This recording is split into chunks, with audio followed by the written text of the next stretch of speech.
maayong Pasko kag malipayon nga bag-ong tuig sa tanan nga mga kapisnon.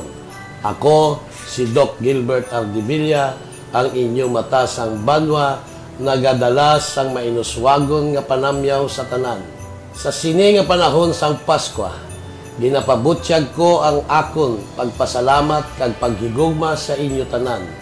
Nagapadayon, nagasuporta sa akon sa pag-alagad sa aton padalangga nga probinsya.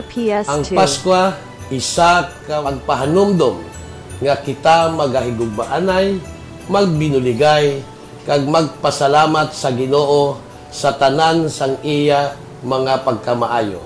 Kabay pa ang espiritu sang gugma kag paglaom magapadayon nga mapalapnag sa aton mga pamilya panimalay samtang nagasulod kita sa bag-ong tuig. Sa liwat, ini si Board Member Gilbert Ardibilla, ang inyo matasang banwa upod sa akon pamilya nagapanamyaw sa inyo sang isa ka matawhay kag bagubahanon nga Pasko kag bag-ong tuig. Kabay pa ang mahal nga Dios magabindisyon sa probinsya sang Capiz kag sa tanan nga mga kapisnon.